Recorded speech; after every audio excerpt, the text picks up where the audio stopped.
नमस्कार, कशिश न्यूज में आपका स्वागत है। मैं हूं अनुराग। मुकेश सहनी एनडीए के सहयोगी वीआईपी सुप्रीमो सन ऑफ मल्ला।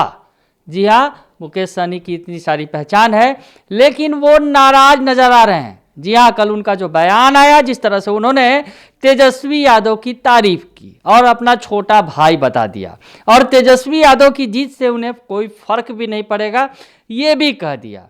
दरअसल बीजेपी के साथ उनकी लड़ाई भयंकर तौर पर छिड़ गई है। मुजफ्फरपुर के अगर बोचहा सीट की बात करें, जहां मुसाफिर पासवान के निधन के बाद ये सीट खाली हो गई है और वीआईपी कोटे की है, इसे लेकर ही बीजेपी और वीआईपी के बीच किचकिच मची हुई है। जो मुजफ्फरपुर के सांसद हैं अजय निषाद, वो लगातार हमला बोल रहे हैं वीआईपी सुप्रीमो पर, मुकेश सहनी पर। तो कल मुकेश सहनी ने करारा जवाब दिया और जो बातें कही, तेजस्वी यादव की तारीफ की और लालू यादव की राजनीति से वास्ता रखने की बात कही, तो कहीं ना कहीं अब इस पर पलटवार बीजेपी की तरफ से भी कर दिया गया है। मुकेश सहनी कह तो रहे हैं बहुत कुछ, और मुकेश सहनी जिस तरह से उन्होंने तेवर दिखाए कि वो किसी के साथ, उन्हें किसी की साथ की जरूरत नहीं है, उनके बदौलत बिहार में सरकार चल रही है, कुछ इस तरह की बात कहते नजर आए मुकेश सहनी।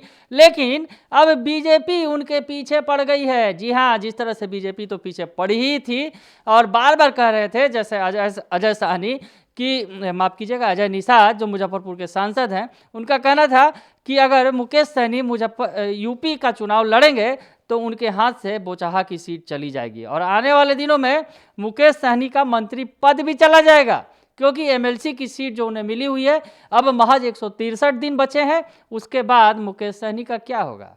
बीजेपी उन्हें रिचार्ज नहीं करेगी।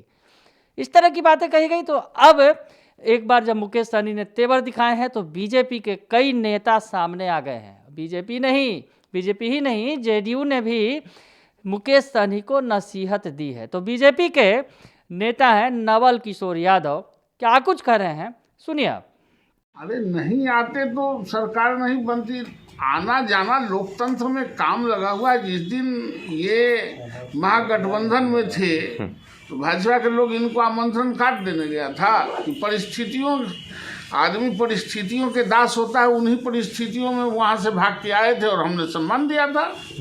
उन्हें हमने सम्मानित तरीके से रखा दिया और आज उनके बदौलत भी, मेरे बदौलत भी और सारे पार्टियों के कोलैबोरेशन के बदौलत ही सरकारें चल रही है और चलती है।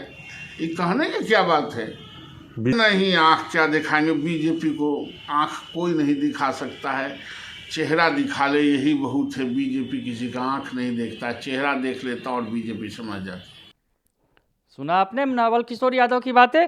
उनका साफ कहना है कि मुकेश सहनी के सहयोग से ही पार्टी चल रही है, ऐसा मुगालता वो ना पाले। जिसकी तारीफ करना है करें, तेजस्वी यादव या राबड़ी देवी की, उससे कोई फर्क पड़ने वाला नहीं है।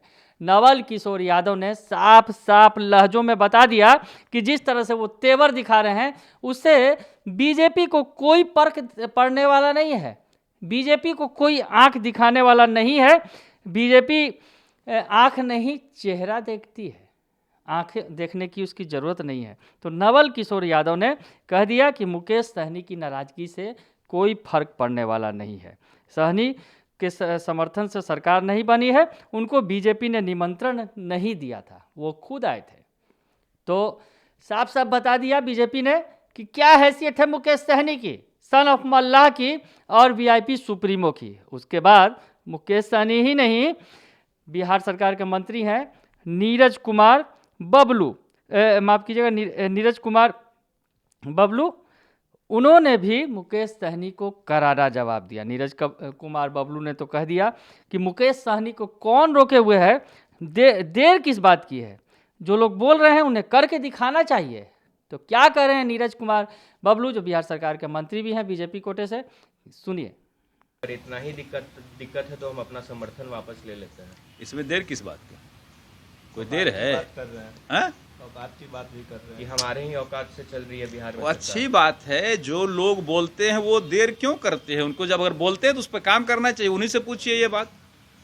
कोई गिदर भभकी दे रहा है तो गिदर भभकी से सावधान रहना चाहिए सबों को। गिदर भभकी सिर्फ दे नहीं, उस पर काम करे। फालतू का गिदर भभकी किन्हीं को देना नहीं चाहिए। तो सुन लिया आपने कि बीजेपी के एमएलसी नवल किशोर यादव हो या फिर नीरज कुमार बबलू, उन्होंने तगड़ा हमला बोला है मुकेश सहनी पर। साथ ही साथ आपको बताएं कि जेडीयू की तरफ से भी उन्हें नसीहत दी गई है। जेडीयू के नेता हैं जो पूर्व मंत्री जय कुमार सिंह ने क्या कुछ कहा है, ये भी सुनवाते हैं आपको। तो सुना आपने कि किस तरह से जय कुमार सिंह ने कहा है कि देश में गठबंधन के साथ सरकार चलाने का समय है। कोई भी पार्टी अकेले सरकार बनाने के जनाधार में नहीं है। कोई भी पार्टी अहम और वहम में न रहे कि उसी के भरोसे सरकार बन रही है, चल रही है। ऐसी बात कह दी जेडीयू ने भी, यानी बीजेपी की तरफ से तो घेर लिया गया, जेडीयू ने भी मुकेश सहनी को नहीं छोड़ा। तो जिस तरह से मुकेश सहनी तेवर दिखा रहे हैं, बता रहे हैं कि मेरे दम पे ही बिहार में सरकार चल रही है, तो बीजेपी और भी ज़्यादा भड़क गई है और साथ ही साथ जेडीयू ने भी उसे नसीहत दे दी है। बने रहिए कशिश न्यूज़ के साथ, तमाम खबरों से आपको अपडेट रखेंगे। फिलहाल के लिए इतना ही, धन्यवाद।